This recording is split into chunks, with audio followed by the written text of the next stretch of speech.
Je pense que certains d'entre vous contemplent cette image tout à l'heure en ayant un peu l'impression que c'est un écosystème terrestre. Et si vous le pensez, vous êtes un peu comme un pou sur le cramponné au cheveu de son hôte, en train de regarder le cuir chevelu et de se dire que c'est beau un homme. Parce qu'effectivement, ça n'est pas un homme, et ceci n'est pas un écosystème terrestre. Ceci n'en est que la surface, ceci n'en est que la croûte. L'écosystème terrestre, il est dessous. Et je propose de vous en tirer quelques instants, le temps de comprendre à quel point, effectivement, ça se passe dessous. Ce n'est pas une démarche évidente, parce que d'une part, le sol n'est pas transparent, donc on ne voit pas ce dont il est fait. On l'évoquait tout à l'heure en visitant l'exposition, qui est remarquable au-dessus. C'est vrai qu'ici, la médiation d'artistes permet de transcender le fait que, de toute façon, s'il était visible, transparent, eh bien, les éléments seraient trop petits pour être vus à l'œil nu. Donc il n'est pas transparent, et s'il était transparent, de toute façon, on ne le verrait pas. On a vraiment besoin de réveiller le sol d'une façon différente. Ce qui se passe au-dessus est une de ces façons, effectivement. Et puis, de toute façon, culturellement, le sol, vous savez, s'enterrer quelque part ou traiter quelqu'un de cutéreux, ça indique bien à quoi est associé le sol. Il est dévalorisé après tout. C'est là qu'on met nos déchets et nos cadavres. Donc en fait, le sol, il est surtout en fait construit en lui-même et culturellement pour être ignoré, et c'est injuste, car en réalité, il est vraiment plein de vie. Cette vie, c'est d'abord une vie microbienne. Et les premiers microbes dont je voudrais vous parler, c'est les champignons. Alors, vous pourriez être étonné qu'on traite de microbes les champignons que vous voyez à l'œil nu. Mais la partie que vous voyez à l'œil nu, qui pousse si vite, en automne par exemple, ce n'est que la partie reproductrice. Elle pousse vite parce que vous allez voir l'expression de quelque chose de plus permanent et qui est déjà présent avant ce qui apparaît brutalement en automne. Ces structures, ces champignons lamelles par exemple, produisent des spores qui tombent et qui, dans les conditions favorables, germent en filaments. Ces filaments, qui sont microscopiques, puisqu'ils font un centième de millimètre de diamètre, on accélère un peu le film là, ils grandissent par le bout, se ramifient, et les ramifications, en plus, regardez bien, se recollent entre elles, de façon à faire un réseau qu'on appelle le mycélium, et qui est fait de parties non visibles, mais qui par accumulation peut être visible, et d'ailleurs moi je le devine là, regardez, c'est le blanc qui est là, comme sur une croûte de camembert, mais essentiellement, chacun des filaments est invisible, et quelque part, le champignon est un microbe du sol, pour cette raison. Et d'ailleurs, beaucoup de sols sentent le champignon, c'est-à-dire que quand on les casse, il se passe la même chose. Quand on le froisse, ce sol, il se passe la même chose que quand on pèle un champignon. Il y a cette odeur d'octénol qui sort, et qui est une odeur qui marque dans certains sols l'abondance de champignons. Mais il n'y a pas que des champignons, il y a aussi des bactéries. Les bactéries sont beaucoup plus petites que les champignons. Il y a différentes façons d'être un microbe, il y a différentes échelles d'être un microbe. Et les bactéries sont 10 fois plus petites que les champignons. On est en gros sur un millième de millimètre de taille. Ces bactéries sont soit isolées, soit en groupe, soit parfois même en chaînette, comme chez les bactéries qu'on appelle les actinobactéries, et que vous connaissez. Vous connaissez bien les actinobactéries. Vous les connaissez pour plusieurs raisons.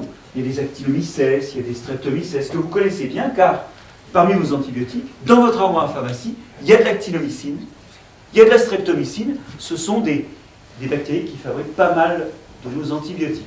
Mais vous connaissez surtout les actinobactéries pour une deuxième raison, c'est qu'elles produisent de la géosmine, un composé que vous allez retrouver dans l'exposition si vous vous y rendez, parce qu'il y a un endroit où on vous l'a fait sentir. Cette molécule-là, en grec ça veut dire odeur de sol, c'est elle qui fait l'odeur de terre. Quand quelque chose sent la terre, eh bien c'est à cause de ça. Et si jamais, au grand jamais, vous n'avez eu de terre entre les mains, ni senti de terre, parce que c'est sale et que... Voilà. Eh bien, vous l'avez quand même senti parce qu'après la pluie, quand l'air du sol s'est exhalé parce que l'eau de pluie a rempli les pores du sol, eh bien cette odeur d'après la pluie un peu particulière, c'est l'odeur de la géosmine diluée dans l'atmosphère après la pluie. Et donc, les actinobactéries font partie de ces choses dont vous connaissez l'odeur sans connaître le nom. Connaître quelqu'un par son odeur sans connaître son nom, c'est assez amusant. Et bien ça vous arrive avec les actinobactéries. Autres microbes, les amibes, qui sont alors un peu plus grosses là, on retourne à la taille des champignons, on est sur 1/10 à 1/100 de millimètre, avec de très grosses cellules qui se déforment, ce qui leur permet d'avancer, et ça c'est des actinobactéries là. ça leur permet aussi de temps à autre d'avaler, un peu comme vos globules blancs avalent des microbes qui vous attaquent, d'avaler des bactéries pour s'en nourrir. Les amis, il y en a pas mal dans les sols.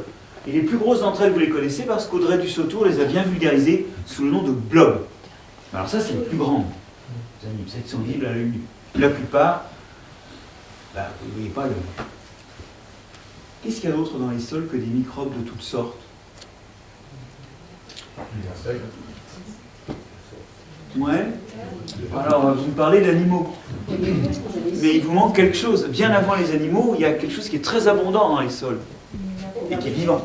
Des minéraux. Mais moi, je cherche la vie dans les sols pour l'instant. Les champignons, c'était des microbes. Il y en a, certes, mais... Et voilà. Encore un coup, vous avez oublié les plantes. Alors, c'est vrai qu'on ne les voit pas beaucoup dans le décor. Et la plante, c'est quand même un haut tiers souterrain. Donc, il y a des racines. Bon, on reparlera des racines. Et puis, il y a des animaux, là. Puisque vous y tenez tellement, je vais vous en montrer quelques-uns. Par exemple, un petit acarien qui court, là, un petit colambole, insecte sans ailes.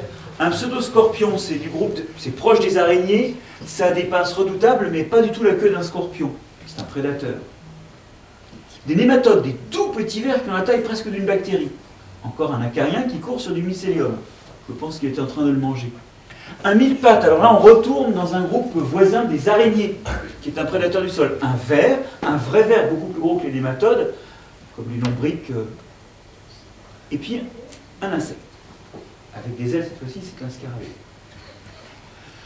Bon, il y a une grande diversité d'animaux, et ces animaux, quand ils ont une petite bouche, en gros, ils mangent des microbes. Et quand ils ont des grosses pinces et une grande bouche, eh ben, ils mangent d'autres animaux. Et d'ailleurs, vous comprenez pourquoi il n'y a pas beaucoup, enfin, il y a moins d'animaux dans le sol que de racines ou de microbes. Parce que les animaux du sol, ils mangent des microbes, des racines, ou des morceaux de plantes mortes à la rigueur, mais vous savez qu'avec 10 kg d'air, on fait 1 kg de vache, donc il ne peut pas y avoir plus d'animaux que ce qu'ils mangent. Donc, dans le sol, il y a surtout des microbes. Et dans un gramme de sol, vous voyez, ça se compte par milliers d'espèces de bactéries, par milliers d'espèces de champignons, par centaines d'espèces d'amibes.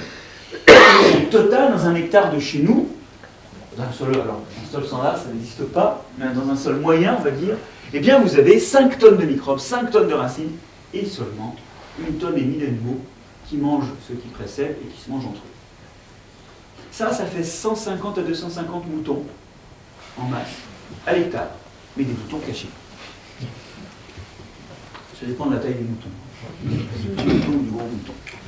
Le quart des espèces connues, c'est-à-dire qu'on a pu décrire, vivent dans le sol, tout groupe compris. Le chiffre s'applique aussi si on prend les animaux.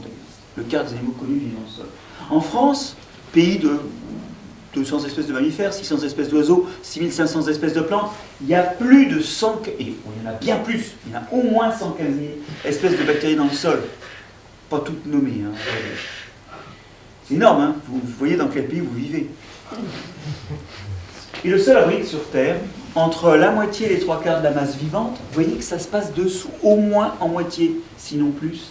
Et comme en plus toute la matière morte s'accumule là, l'ensemble de la matière organique vivante ou morte, eh bien, elle est surtout dans le sol, où se trouve entre 60 et 90% de la matière organique totale des écosystèmes terrestres. Ça se passe dessous. Alors vous allez me dire, oui, mais tout ça c'est des kilos, c'est des nombres d'espèces. On s'en fout un peu. Et c'est vrai, parce que ce qui nous intéresse le plus, c'est ce que fait cette vie. Et vous allez voir qu'au-delà de la biodiversité des espèces, il y a une biodiversité des fonctions et des mécanismes qui est prodigieuse et qui notamment fabrique le sol. Regardez plutôt. En ville, on est souvent obligé de balayer les trottoirs, de balayer les allées gravillonnées. Est-ce qu'on balaye en forêt? Est-ce qu'on balaye dans les champs? Non. Non, parce que même si les feuilles mortes et les branches mortes s'accumulent par terre, elles finissent détruites.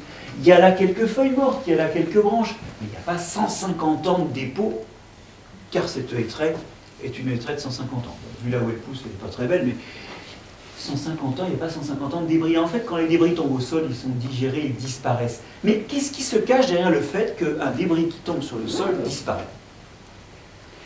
Regardons plutôt cette pomme en train de pourrir. En vitesse accélérée. Vous voyez que des microbes sont en train de s'installer, et là où ils s'installent, on perd de la masse. Pourquoi perd-on de la masse? Alors, d'accord, il y a un peu d'évaporation d'eau, Mais surtout, quand un microbe mange, il lui arrive un peu la même chose qu'à vous. Certes, une partie de ça lui sert à faire sa propre masse. Bon, à part les plus jeunes, ici vous faites surtout des cheveux et des ongles, c'est pas énorme hein, la croissance. Sauf quand on est petit. Là, effectivement, on consacre une partie de ce qu'on mange à grandir. À quoi consacre-t-on, même quand on est petit, l'essentiel de ce qu'on mange et de ce qu'on absorbe? À faire de l'énergie, c'est-à-dire qu'on le respire, et respirer, c'est vraiment comme un feu. C'est-à-dire que vous avez de l'oxygène qui réagit avec ce que vous respirez, ça fait de l'énergie. Alors là, c'est pas de la lumière et de la chaleur, c'est récupéré par les cellules, et ça fait des déchets. C'est quoi les déchets? C'est du CO2, c'est de l'eau. Bon, tout ça, ça part dans l'air. Hein. La masse disparaît. Et c'est quoi aussi? Alors là, pensez vraiment à un feu. Quand on brûle de la matière, quand on fait un feu, bien sûr, ça fait de l'énergie, du CO2, de l'eau, et quoi encore? Des cendres. Et vous faites des cendres quand vous respirez. C'est-à-dire que l'azote, le phosphate, le potassium, tous les restes de cette matière que vous avez détruite, et qui ne sont pas du carbone, et ben vous le rejetez. Vous le rejetez comment? Sous forme d'urine. L'urine, hein, je vous rappelle, c'est 6 grammes d'azote par litre. Et donc, effectivement, il reste aussi des petits minéraux lors de cette décomposition de la matière organique. Azoté, phosphaté, des choses comme ça. Alors, regardez plutôt les conséquences de ça. Ça, c'est un ensemble de champignons, alors de parties reproductrices de champignons disposées en cercle. Du coup, on devine que ça veut dire que le mycélium est en cercle. C'est un rond de sorcière. Ça s'appelle comme ça. Les sorcières, ils sont pour rien. L'histoire est très simple. Une spore est tombée au milieu et elle a commencé à grandir dans toutes les directions. Ce champignon mange de la matière organique du sol. Une certaine partie de la matière organique du sol. Et quand il a tout mangé, eh ben, il meurt de faim. Donc, il grandit vers l'extérieur et il y a un front de mort qui suit. Du coup, le mycélium, eh ben, il est en couronne. Voilà. Et donc, ce qui m'intéresse, moi, c'est que dans la zone où le mycélium est présent, il y a une nutrition active. Et votre champignon, eh ben, il respire, parce qu'il a besoin de faire de l'énergie, bien sûr. Il grandit, il fait du mycélium. Mais il détruit de la matière pour faire de l'énergie, donc il fait du déchet, du CO2, de l'azote et du phosphate. Et d'ailleurs, regardez bien, l'herbe pousse mieux là où est le champignon. Parce qu'en fait, le produit de la décomposition, c'est de libérer des sels minéraux qui permettent la croissance des plantes, les cendres, ou l'urine pour vous. Et d'ailleurs, des fois, on voit le rond de sorcière, même sans voir les parties reproductrices, notamment au printemps, on voit souvent des cercles d'herbes vertes, et je vous emmène dans les Pouilles pour terminer avec de superbes ronds de sorcière qui font 30 à 50 mètres de diamètre, et où la présence du champignon est bien marquée par une croissance accrue de la végétation. Voilà. Finalement, cette décomposition, elle va relibérer des choses que vont utiliser les plantes. Elle opère un recyclage. Et Pasteur avait déjà, à propos de ce grand mécanisme qui implique surtout des microbes, des bactéries et des champignons, je vous ai montré les champignons et les bactéries en font autant, il avait écrit que si les êtres microscopiques disparaissaient de l'homme, la surface de la Terre serait encombrée de matière morte et de cadavres en tout genre, animaux et végétaux, qui ne se décomposeraient pas, qui resteraient accumulés là. Et sans eux, la vie deviendrait impossible parce que l'œuvre de la mort serait incomplète.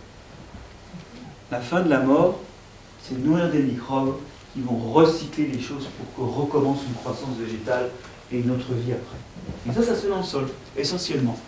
Alors donc, dans le sol, il y a de la matière organique qui est en train de se décomposer, mais bon, c'est une sorte de salle d'attente, quoi, la décomposition, et ça explique la couleur noire, mais bien sûr, il y a aussi de la matière minérale. Et cette matière minérale, vous allez voir, elle est aussi en train de devenir, sous l'effet du vivant. De devenir quoi? Plongeons un petit cristal d'apatite. C'est un genre d'espèce minérale que l'on trouve dans les granites ou dans des calcaires, qui est riche en phosphore. Alors on le plonge, disons 6 mois, dans de l'eau. Et au bout de 6 mois, la surface apparaît non altérée. En fait, c'est plus subtil. Elle s'est un tout petit peu dissout, mais très peu, et par toute la surface de façon homogène. Ça fond comme un morceau de sucre, mais beaucoup plus lentement. Les pierres fondent, mais très vite. Refaisons l'expérience, mais cette fois-ci, avant de boucher la fiole où on met le petit morceau de caillou, le petit cristal d'apatite, mettons quelques gouttes de jus de sol, c'est-à-dire introduisons des microbes. Et là, au bout du même temps, la surface apparaît complètement grêlée, altérée, et au fond des trous, il y a des microbes. Pourquoi? Bon, vous vous doutez qu'il y avait du phosphate à récupérer. Hein. Il y a du phosphore à récupérer. Et en fait, ce qui se passe, c'est que naturellement, quand on met une roche dans l'eau, et donc c'est ce qui se passe quand il y a de l'eau qui circule dans le sol sur les morceaux de roche, ça se dissout, mais on l'a dit, très très lentement. Et cette dissolution libère des tas de choses qui sont très intéressantes, et pour les microbes et pour les racines. Du calcium, du fer, du potassium, du phosphore, des oligoéléments, bore, manganèse, zinc, cuivre, etc. Ces microbes, en fait, eux, font une espèce de petite croûte qui va retenir l'eau et augmenter le temps de dissolution, mais en plus, ils acidifient localement, ils créent de l'acidité qui va accélérer la dissolution de la roche. Et la raison de ça, c'est qu'ils récupèrent une partie de ce qui est dissous. Mais ils travaillent très salement, ils ne récupèrent pas tout, et une grande partie repart à l'extérieur. Une partie finalement plus importante que ce qui se passerait s'il n'y avait que de l'eau et s'il n'y avait pas de micro-organismes. Donc oui, ce mécanisme d'altération se produirait de toute façon, mais il est accéléré par le vivant qui est en train d'altérer les roches et qui, de nouveau, en faisant cela, libère de la fertilité des choses qui permettront à des tas d'autres organismes, comme les racines des plantes, de se développer. Et la matière organique, comme la matière minérale, sont en attente de disparaître dans le sol. Mais la salle d'attente est longue. Enfin, l'attente est longue dans la salle d'attente. Il y a bien sûr aussi des trous, c'est là qu'on trouve l'eau et les gaz, et je voudrais vous parler un instant des gaz qui sont dans le sol et vous montrer qu'eux aussi sont la proie des microbes. Alors déjà une chose toute simple, plus on s'enfonce dans le sol, moins il y a d'oxygène. Est-ce logique? Eh bien oui, il y a des organismes qui respirent, donc plus vous êtes bas, plus vous avez de chances que l'oxygène qui arrive, comme il peut à partir de la surface, ait été capturé par la respiration d'un autre. Donc il y a de la respiration, ce qui veut dire qu'on produit du CO2, et de fait, plus vous êtes en profondeur, plus il y a de CO2 parce qu'il s'échappe par la surface, mais il y a un peu des embouteillages vers la sortie. Et donc vous voyez que déjà les gaz du sol sont un peu le jeu du vivant qui en consomme certains et qui en génère d'autres. Mais c'est pas tout. Parce que ça, on l'avait déjà dit qu'il y avait de la respiration. Bon. Il y a un gaz de l'atmosphère qui contient un élément qui est central dans la fabrication du sol, parce que cet élément-là, on ne le trouve pas dans la roche, et il ne peut venir que de l'atmosphère. L'azote. Les roches ne contiennent pas que des traces d'azote. Alors, on va illustrer ça avec des plantes que vous connaissez sans doute, les trèfles, les luzernes, les pois, les sojas, les plantes qu'on appelle, quand on mange les graines, des protéagineux, parce que les graines sont riches en protéines, et quand on est agronome, qu'on appelle des plantes qui fixent l'azote. C'est-à-dire que ces plantes, quand elles se développent, elles accumulent beaucoup d'azote qui ne vient pas du sol, vous allez voir, et à leur mort, eh bien, elles le rendent au sol, ou alors quand elles sont mangées par des animaux, ben, elles aident les animaux à faire de la viande, comme quand on mangeait des lentilles. Hein. Et nous, les premiers animaux profitaient de ces protéagineux. Alors pourquoi ces plantes sont-elles si riches en azote, avec des richesses en azote qui ne s'expliquent pas par la richesse du sol qui est autour d'elles? Regardez bien leurs racines, quand vous aurez l'occasion, il y a dessus des nodosités, des petits renflements rosés. Et ces renflements rosés, figurez-vous, abritent des bactéries qui sont nourries par la plante, en sucre notamment. Et ces bactéries sont capables de transformer l'azote gazeux de l'air, oui, l'air que vous respirez et qui rentre dans le sol, c'est 80% d'azote gazeux. Alors vous, en respirant, vous faites pas du beefsteak. Ça, c'est sûr. Vous n'êtes pas capable de faire vos protéines. Mais ces bactéries-là en font des acides aminés, qui sont les constituants des protéines. Elles sont capables, moyennant des choses, enfin c'est un peu compliqué et coûteux, mais comme elles sont nourries en sucre par la plante, elles ont l'énergie nécessaire à réaliser cette conversion extraordinaire. Et ces acides aminés les nourrissent elles, mais servent aussi à nourrir la plante. Et voilà comment ces plantes sont riches en azote. Alors, il n'y a pas que des bactéries dans les racines des plantes, des légumineuses qui font ça. Il y a aussi des bactéries qui vivent seules dans le sol, qui vivent libres, et qui se nourrissent de matières mortes. Alors évidemment, elles ont plus de mal à se nourrir, et elles vont être moins efficaces. Mais on a des azospirillum, ou des azotobactères, qui sont tout à fait capables de fixer de l'azote. Et tout ça, racines de légumineuses, azotobactères morts, azospirillum mort, quand ça meurt, ça se décompose, et ça donne des formes d'azote, comme du nitrate ou de l'ammonium, qui vont être utilisables par d'autres organismes, notamment par les plantes. Voilà comment l'azote rentre dans le sol. Il rentre à partir de l'air et par l'action de microbes. Et vous voyez que finalement le sol peut être vu comme un mariage de roches, de matière organique et d'air, tout ça en devenir, en transformation, en destruction lente par le vivant. C'est un mariage sous l'effet de la vie qui s'est opéré sous vos yeux et qui, au passage, engendre la fertilité des sols. Puisque le produit final, c'est que vos sols peuvent nourrir les plantes. Mais la vie dans les sols, elle fait aussi bouger les sols. Elle les anime physiquement. Alors, ça paraît bizarre parce que pour nous, le sol, c'est quand même... On y met les pieds, les arbres y ancrent leurs racines. Nos fondations de maison sont souvent dans le sol, on se dit que c'est un peu immuable. Mais ça bouge quand même. C'est pas une tempête. Ce que je vais vous montrer, c'est pas le Sturm und Drang. C'est un brassage continu que vous avez vu en fait. Parce que si le sol était fait de matière organique qui tombe sur de la roche qui s'altère, il y aurait du noir, puis de la roche. Or, il y a de la roche partout, vous avez vu, jusqu'en haut, et il y a de la matière organique, alors un peu moins, mais ce qui est noirasse, là, on a un peu jusqu'en bas. En fait, il y a un mélange qui fait que, bien sûr, il y a plus de matière organique en haut et plus de matière minérale en bas, mais il y a quand même un peu de mélange. Alors, qui mélange? Alors, les vers de terre. Vous avez raison, vous allez voir que c'est plus compliqué, mais effectivement, les vers de terre, ils ont un rôle là-dedans. Je vous montre ici un aquarium où on a mis des couches colorées, et on regarde juste l'effet dû au déplacement des vers de terre et au fait qu'ils creusent des trous. Et ça, les vers de terre partagent ça avec tous les autres animaux, de la taupe aux termites, en passant par les escargots qui s'enterrent en été. Le fait de creuser un trou, ça, effectivement, ça mélange un peu, et d'ailleurs, regardez, on finit par perdre ici les couleurs distinctives des couches. Mais le ver de terre a quelque chose en plus, quelque chose de plus par rapport aux autres animaux. C'est la façon dont il mange. Et ça fait que le ver de terre, il va avoir un effet, vous allez voir, encore plus fort de mélange du sol.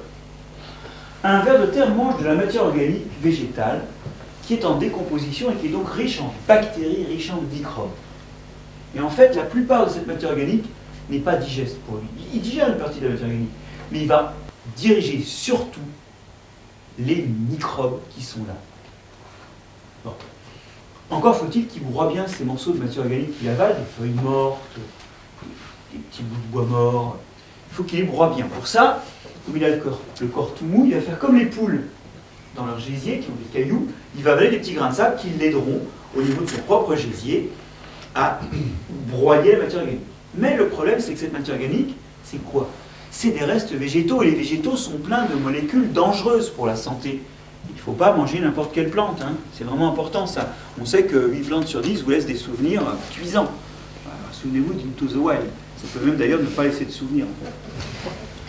Et donc, quand vous broyez la matière organique, vous relâchez des terpènes, des tanins, des alcaloïdes, des tas de molécules toxiques. Comment s'en protéger? C'est simple. C'est comme vous, quand vous avez un problème dans le tube digestif et que vous prenez du smecta, c'est de l'argile, hein, le smecta. Et il mange de l'argile, et cette argile capte une molécule toxique. Tout comme l'argile est capable, quand vous avez une gastroentérite, à la fois de capter d'ailleurs les virus, mais aussi de capter toutes les toxines, si c'est une gastroentérite bactérienne. Et cette protection par des argiles va faire que les toxines ne vont pas rentrer dans le corps du ver de terre. C'est bon? On digère, et puis après, qu'est-ce qu'il faut?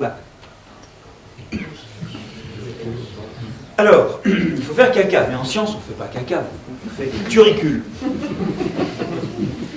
C'est quand même de la merde, hein. Mais, avec une particularité, c'est que ça contient plein de matières minérales mélangées à la partie de la matière organique végétale qui n'a pas été digérée. Vous y êtes? C'est pour ça que c'est noir. Et alors, comme il vit dans un trou, le ver de terre, il fait... il turicule, je ne sais pas si c'est un verbe, turiculer, mais il turicule en surface, parce que quand vous vivez dans un trou, vous ne pouvez pas faire ça dans le trou. Ça bouche le trou sinon. Et comme il le fait en surface, en plus, il contribue à enterrer la matière organique qui vient de tomber. Et ça, c'est bien, parce que du coup, elle va être un peu plus humide, il y a des microbes qui vont commencer à se développer, et il pourra boulotter ça. D'ailleurs, il pourra aussi boulotter ses crottes, parce que il reste de la matière organique, mais elle est broyée. Elle est bien accessible à des bactéries qui vont se développer, et s'il mange sa crotte, en plus, il y a déjà les grains de sable et les argiles. Et de fait, tout le sol, dans les sols à vers de terre, tout le sol repasse dans le tube digestif des vers de terre tous les 3 à 5 ans. L'intégralité du sol. Vous y êtes? C'est quand même bien, hein, d'avoir des crottes qui sont le milieu de culture de ce qu'on digère le mieux. Bon, voilà comment ça marche. En tout cas, vous voyez que ça brasse. Ça brasse dans le turricule et par le fait que le turricule se dépose en surface. Bien. Alors Darwin avait repéré ça, et il avait repéré le mécanisme suivant. Vous voyez très bien dans ce cimetière irlandais où vous avez la zone médiévale au premier plan, la zone renaissance et classique au second plan, puis la zone moderne au troisième plan. Plus les tombes sont anciennes, plus elles sont enfouies. En fait, l'action des vers de terre va faire s'enfouir absolument tout. Et Darwin rapporte dans son dernier livre de 1881 une expérience qu'il avait lancée quelques dizaines d'années avant dans son jardin. Il avait étalé de la poudre de craie dans le jardin et il suivait d'année en année l'enfoncement. Sous l'action des vers de terre qui prélèvent un peu partout, notamment en dessous de la craie, et qui turricule par-dessus. Il en avait même établi une vitesse d'enfoncement dans le sol dont il s'était servi pour estimer l'âge de gisements archéologiques comme par exemple le Stonehenge. Alors là, il s'était planté un peu parce que, arrivé à une certaine profondeur, il est peu probable que les vers de terre aillent se servir en dessous. Et ces âges étaient donc sous-estimés.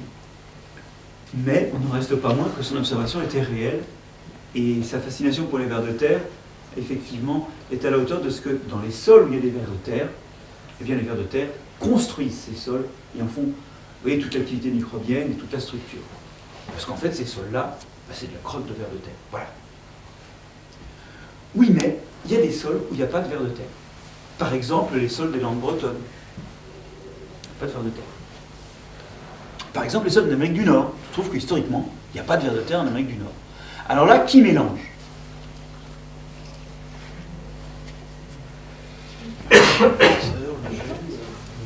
Le gel, oui, c'est pas très quand même, ça va pas très vite. Oui, vous pensiez à... Alors, c'est bien de penser aux plantes, oui, parce qu'on peut penser à d'autres animaux. C'est vrai que dans les sols d'Amérique du Nord, il y a d'autres animaux qui, par leur déplacement, à défaut de le faire par leur alimentation, comme le ver de terre, vont mélanger. Oui, on peut penser aux animaux, ça c'est sûr. Mais dans les Landes bretonnes, il n'y a pas d'animaux. Les sols sont pratiquement sans animaux. Et effectivement, dans tous les cas, il y a le truc qu'on oublie tout le temps, c'est les animaux, les plantes, et leurs racines. Alors ici, Arnaud Raphaëlian, qui fait des dessins pour le bouquin que j'écris, a poussé la galéjade un peu loin. Mais enfin, pas très loin, en ce sens que souvent, quand on dessine un arbre, je ne sais pas si les plus petits d'ici, ils ont déjà dessiné des arbres, mais souvent on fait une espèce de truc, un petit peu un machin comme ça en bas, puis voilà, c'est fini. Et il y a des racines. En réalité, l'ensemble des racines, c'est plutôt en moyenne le tiers de la biomasse de la plante. Et ces racines opèrent un mélange de la façon suivante. D'une part, elles grandissent en s'introduisant dans le sol. Elles s'introduisent dans le sol et elles sont une injection de matière organique dans le sol à deux étapes. De leur vivant, parce que pour pousser et pour déplacer les grains du sol devant la poussée de la racine, elles sécrètent du mucilage qui lubrifie la pénétration de la racine.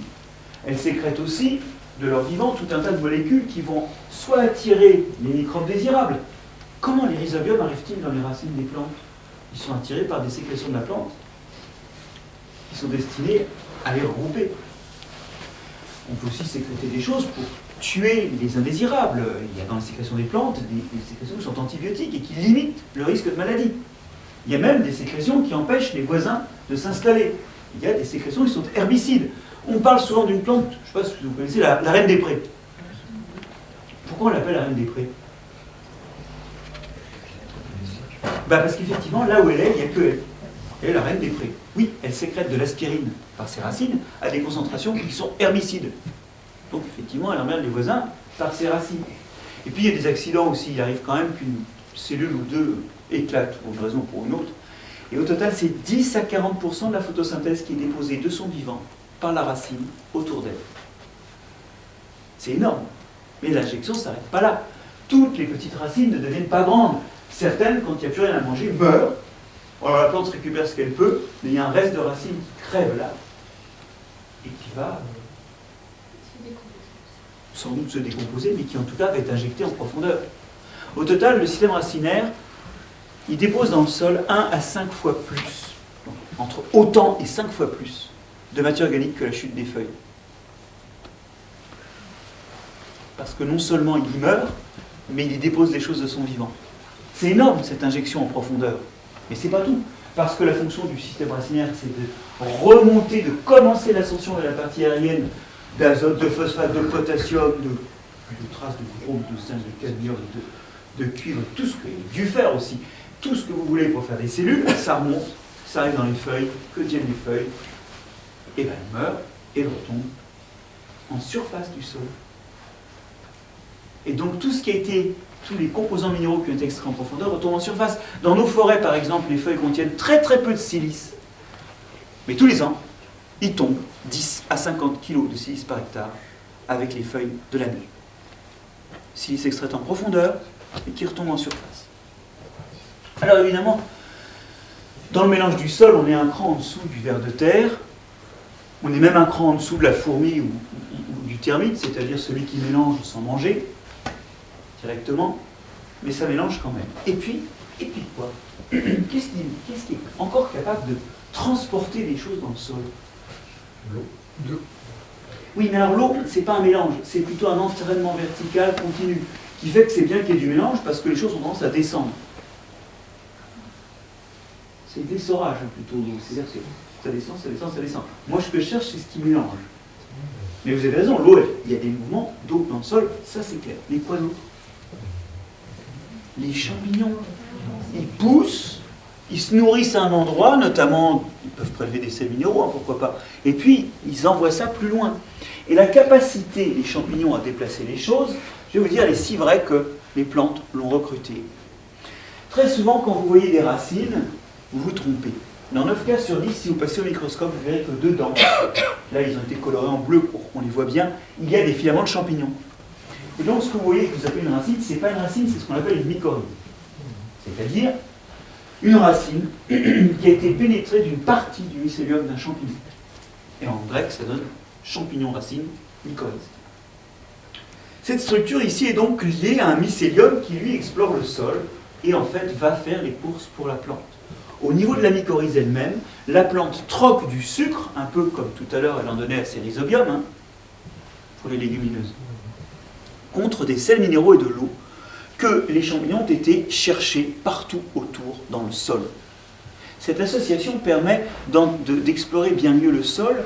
Elle l'explore bien mieux parce que le contact sol-champignon va être 10 000 fois plus important que le contact sol-racine.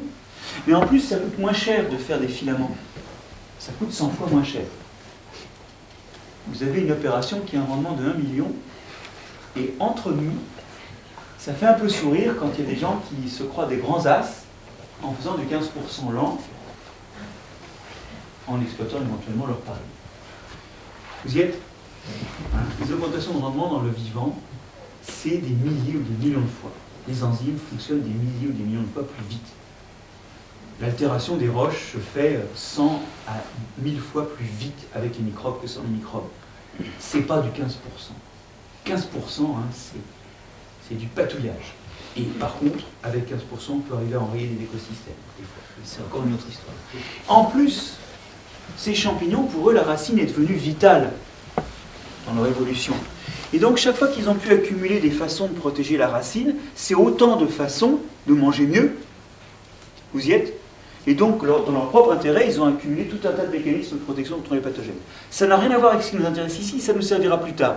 Mais ce que j'ai juste voulu vous dire là, c'est que les champignons peuvent beaucoup de choses pour la plante, et en fait, ils déplacent des choses, et la plante les paye pour déplacer des choses. C'est aussi une de ces actions qui fait que le sol est un mariage de roches, d'atmosphère et de matière organique, mais qui est chorégraphié par la vie, avec le résultat, c'est que les racines qui meurent, les filaments de champignons qui meurent, ou les trous de verre, ou les déplacements d'amibes, ben ça fait des trous. Et voilà aussi au passage nos trous fabriqués dans lesquels on mettra de l'eau ou des gaz. Oui, le sol c'est un peu comme la chantilly. C'est quelque chose qui est battu, qui est brassé par la vie. Et la vie, il fait des trous. Alors maintenant, on a fait le sol. Mais je voudrais vous convaincre que le sol fait des choses autour de lui et qu'il existe hors de lui. Ce que je veux vous raconter ici, c'est cet effet de serre, par exemple, où le sol est vital. C'est le cycle de l'eau, où le sol est vital. C'est aussi la fertilité des océans, où le sol est vital. Alors, commençons cette liste par l'effet de serre. L'effet de serre, c'est quelque chose d'utile parce que je vous rappelle que s'il n'y avait pas d'effet de serre sur Terre, il ferait moins 50 degrés. Donc c'est quelque chose qui à une certaine dose, rend la Terre habitable. Après, la question du rhéostat est toujours assez aiguë, et on va en parler ensuite. Mais à la base, vous avez vu que le sol, il respire, donc il produit du CO2. Mais il y a mieux. Il y a des sols où il n'y a pas d'oxygène. Parce qu'ils sont noyés d'eau, par exemple. Eh bien, alors même que pour vous, respirer, c'est utiliser de l'oxygène, c'est pas vrai pour la diversité microbienne du sol. Il y a des bactéries qui peuvent respirer sans oxygène. Comment font-elles? Il faut autre chose que de l'oxygène. Eh bien, dans les sols ennoyés qui sont dépourvus d'oxygène, vous en avez des bactéries qui utilisent le CO2 à la place de l'oxygène. Et à ce moment-là, le déchet que ça produit, c'est du méthane. Il y a des respirations aussi au nitrate, qui produisent du protoxyde d'azote, aussi connu sous le nom de gaz hilarant. Et ça, vous voyez, tout ça, c'est des gaz à effet de serre. D'ailleurs, le méthane est 50 fois plus efficace que le CO2 et le protoxyde d'azote 240 fois plus efficace que le CO2 dans le réchauffement. Donc de tout temps, la biosphère a été chauffée, entre autres, par le sol. Bien. Arrive l'homme.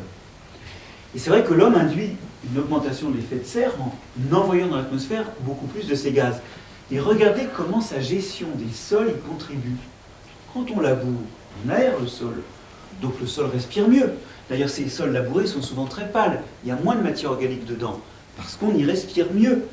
On augmente la production de CO2.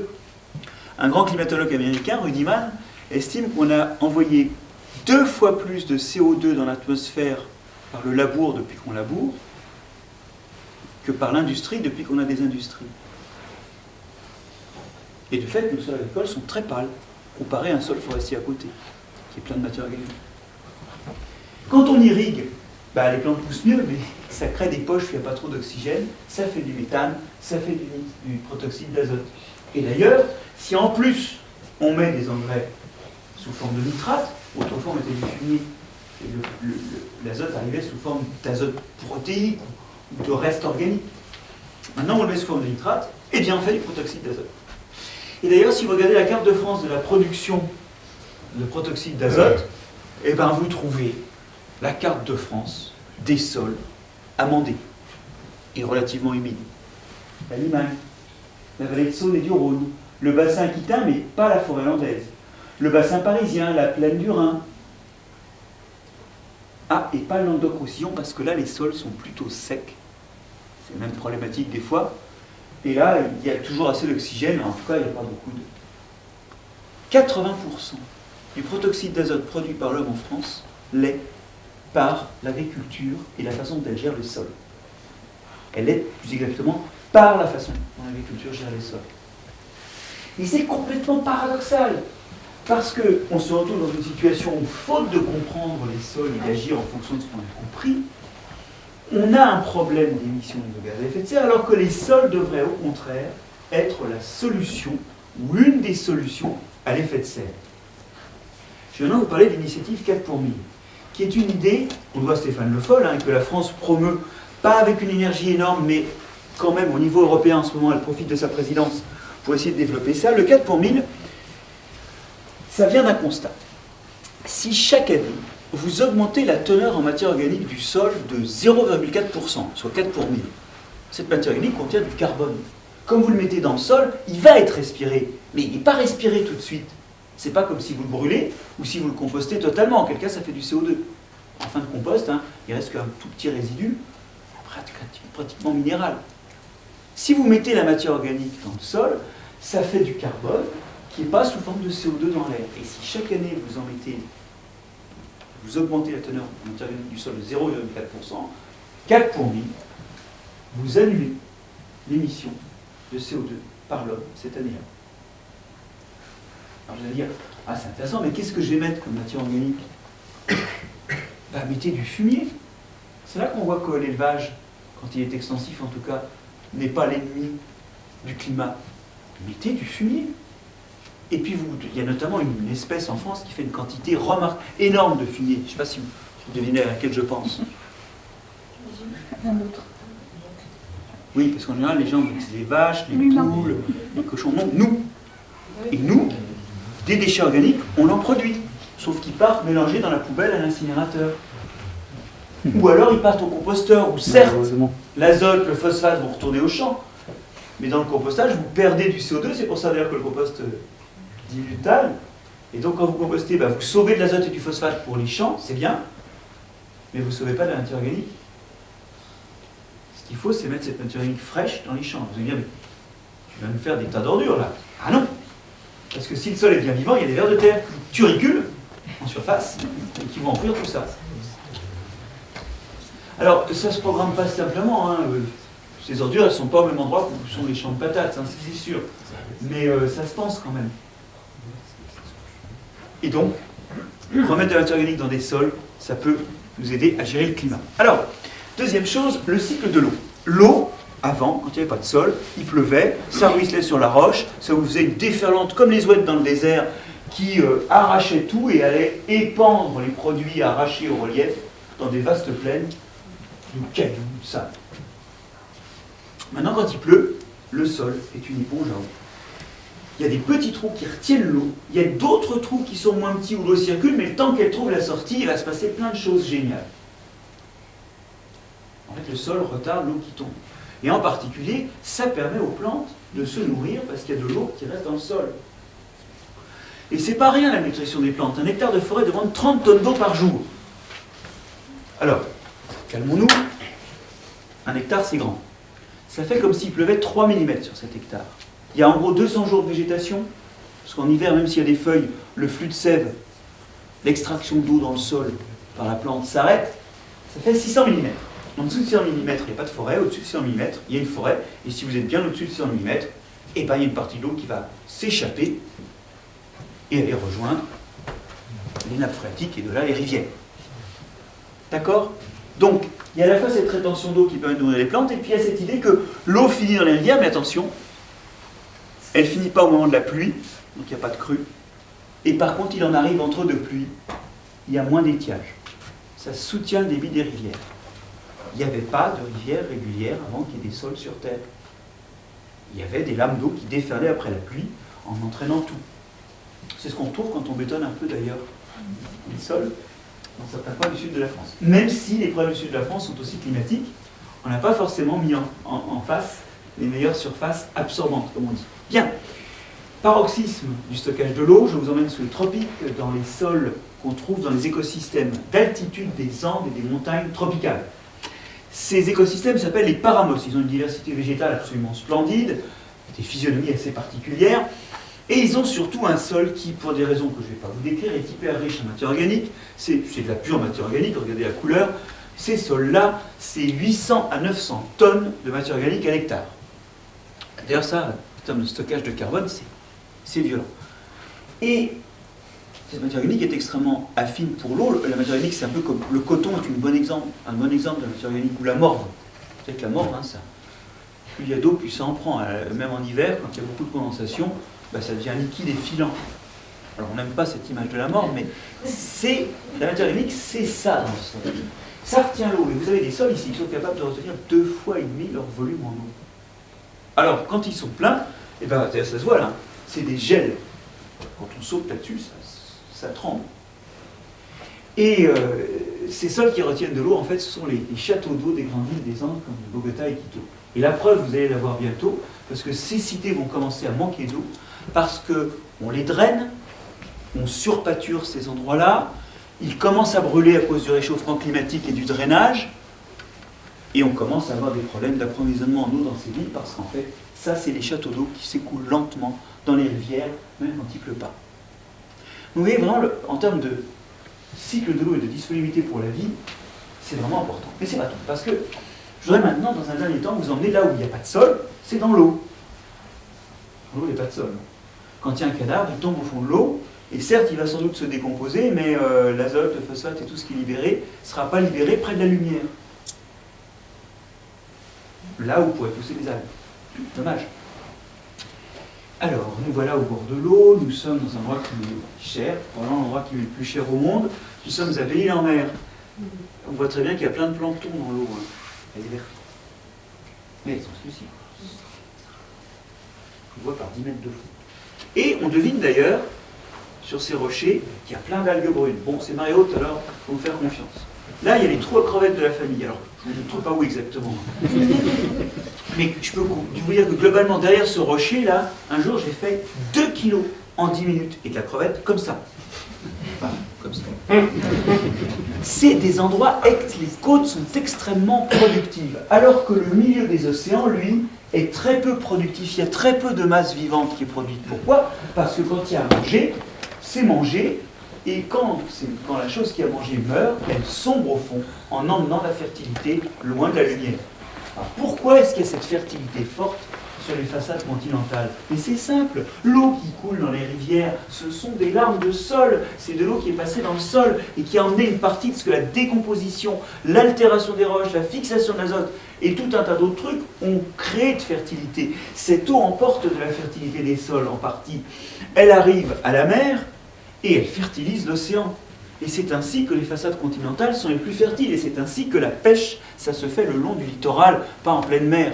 Enfin, pas à 100 km du littoral. Et c'est ainsi aussi que les pêcheurs bretons, ils sont tristes de ne plus pouvoir aller pêcher 50 km au nord sur les côtes de Grande-Bretagne, et qu'ils ne font pas 50 km pour aller au large, parce qu'il y a beaucoup moins de choses à pêcher. Vous y êtes? Oui. Nos amis de Grande-Bretagne, je dis nos amis, mais moi, mes ancêtres, ils enfermaient dans des églises pour les brûler. Voilà. Et je dis nos amis parce que vous les aimez sans doute. Bon, ils ont bien compris, les Anglais, que l'Angleterre, c'est pas comme s'il était entre l'Irlande et la France, elle n'est pas en Europe. Mais n'empêche qu'ils sont barrés avec des sels minéraux qui sont en fait ceux du Rhin et de la Meuse. Hein, parce que c'est pas les rivières d'Écosse qui font ce bordel. Là. Vous y êtes, ils sont barrés avec les larmes de nos sols. Et dans cette image, on pourrait penser que les tomates, le vin, le pain, évidemment, sortent du sol, et le gruyère aussi. Mais vous voyez que les fruits de mer aussi. Et quelque part, tout ce qu'on mange doit beaucoup au sol, même si c'est au prix d'un détour par la mer. Et comment ce sol façonne le climat, façonne le cycle de l'eau, façonne la fertilité des eaux continentales et océaniques d'ailleurs, et nourrit l'humanité en général. Et face à ça, c'est vrai que tous nos gestes ne sont pas forcément adaptés. En tout cas, ils sont adaptés à court terme, mais à long terme, vous allez voir, c'est pas forcément génial. Allez, on commence par le labour. Alors, nos ancêtres ne s'y sont pas trompés, hein. Ça défriche, ça remonte, tout ce que l'eau, quelqu'un parlait de l'eau tout à l'heure, tout ce que l'eau emmène vers le bas, ça le remonte, et d'ailleurs Darwin disait c'est un gigantesque travail de vers de terre. Sauf que, les vers de terre, ils ne laissent pas le sol nu après. Sauf que les vers de terre, d'ailleurs, pour parler d'eux, ils passent un mauvais quart d'heure pendant le labour. Les oiseaux, là, ils ne sont pas en train de regarder. Là, c'est même pas un labour. C'est un travail du sol avant semis. Ils ne sont pas en train de regarder la marque du tracteur. Hein. Ils sont en train de becter les vers de terre. Donc, en fait, le labour, c'est un holocauste. Il y a tout un tas d'animaux qui vont se retrouver mangés, mais moi, je pense surtout aux champignons, dont les filaments délicats se retrouvent dilacérés, cassés. Et de fait, il y a des espèces qui ne supportent pas le labour. Quand vous regardez la quantité d'espèces de champignons dans un sol sans labour ou avec labour, toutes choses étant égales par ailleurs, vous voyez qu'il y a des espèces qui ont disparu. Alors la chose est un peu nuancée, parce que si vous regardez les bactéries, elles ne craignent pas le labour. La plupart du temps, elles sont dans un grumeau de sol et elles ne se rendent même pas compte qu'il y a des mouettes au-dessus. Mais il y a plus d'espèces. Pourquoi? Parce qu'il y a plus d'air qui rentre dans le sol. C'est un des intérêts du labour. Et puis il y a moins de champignons qui sont des concurrents. Donc vous avez plus d'espèces de bactéries. Et c'est vrai que si vous faites un total bestial, c'est pour ça que j'aime pas, moi, parler de la biodiversité en nombre d'espèces. Vous dites, Marc-André, bon d'accord, il y a plus de bactéries et moins de champignons, mais le total du nombre d'espèces, ça n'a pas changé, hein. Ben oui, mais Géraldine, mettons que ce soit Géraldine qui dit ça, mais Géraldine, les champignons, ils ne font pas des mycorhizes. Non. C'est les bactéries qui font pas des mycorhizes. Vous y êtes, il y a des fonctions qui sont occupées par les champignons qui sont occupées par les bactéries. Une autre fonction, par exemple, c'est la décomposition de la lignine, un composé qu'on trouve dans les nervures et dans le bois. Il n'y a que les champignons qui font ça. Donc, si vous voulez, c'est pas interchangeable toute cette histoire. Il y a bel et bien une perturbation de la vie du sol. Et de la biodiversité fonctionnelle. Alors, cela dit, il y a des bactéries qui prolifèrent parce qu'elles respirent bien. Du coup, on l'a dit, il y a moins de matière organique dans le sol. Regardez la carte de la teneur en matière organique des sols de chez nous. Là, vous allez retrouver les grandes zones agricoles. Hein. Le bassin aquitain, sauf la forêt des Landes. Le bassin parisien, la plaine de Saône. Ah oui, tiens, on voit bien la forêt de Chantilly et la forêt de Fontainebleau. La Limagne, Le Languedoc-Roussillon, alors là, il ne fait pas exception. Hein. Donc là, les sols, il y a plein d'oxygène, donc ça respire à fond. Vous y êtes? Et c'est dommage qu'il n'y ait pas de matière organique, parce que, bon, d'abord, il y a certains organismes qui vont finir par avoir faim, mais surtout, la matière organique, ça retient l'eau, je vous l'ai dit tout à l'heure. Ah oui, avec des étés plus secs, on aimerait bien qu'il y ait un maximum de matière organique dans les sols. Et puis la matière organique, ça lutte contre l'effet de serre. On aimerait bien qu'il y en ait un maximum dans le sol. Vous y êtes? Et puis la matière organique, ça colle. Je vous ai dit, la morve. Ah, je sais que vous ne l'avez jamais fait. Mais imaginez que vous ayez retiré de la morve de votre nez. Vous savez, après, c'est dur de s'en débarrasser. Hein. Et ça fait la même chose sur le sol, ça encolle les morceaux de sol et ça évite l'érosion, car en fait le labour, il favorise l'érosion. Quand votre sol, il est couvert et pas labouré, regardez, il y a de l'érosion, hein, il y a des choses dans cette eau, mais il n'y en a pas beaucoup. Quand votre sol, alors on a passé une diapo là, c'est de ma faute. Quand votre sol est labouré et peu ou pas couvert de végétation, alors là il est un peu couvert parce que ça commence à pousser, hein, mais et ben, il peut être entraîné par l'eau. Et c'est pour ça que nos eaux sont souvent très colorées, beaucoup plus qu'elles ne sont en forêt en fait. Et de plus, elles peuvent être entraînées en certaines conditions par l'air. Ça, c'est ce qui s'est passé au Texas dans les années 20-30. Des techniques agricoles inappropriées ont provoqué d'énormes nuages de poussière qui ont décapé le sol d'exploitation et enfoui d'autres exploitations sous ces produits-là. Ça a ruiné des tas d'agriculteurs qui pourtant faisaient ce qu'on leur avait dit de faire. Ça les a conduits à émigrer vers les villes où ils se sont accumulés en un prolétariat pauvre et sans travail. Ça a inspiré à Steinbeck les raisins de la colère. Et ça a inspiré à Roosevelt la phrase suivante: un peuple qui détruit ses sols détruit son avenir. Et d'ailleurs, quand on va dans les régions méditerranéennes, on voit l'effet millénaire de labour. C'est vrai qu'en Beauce, nous, on a commencé à faire ça il y a 1000 à 2000 ans, donc bon. Quand on va dans les régions méditerranéennes, les grandes villes méditerranéennes autour, ben, il y a des sols caillouteux où il ne pousse rien. Et on se dit, ah bah oui, les sols méditerranéens sont caillouteux et secs. Mais attendez, on a pu construire des grandes villes ailleurs qu'au milieu de grandes plaines fertiles?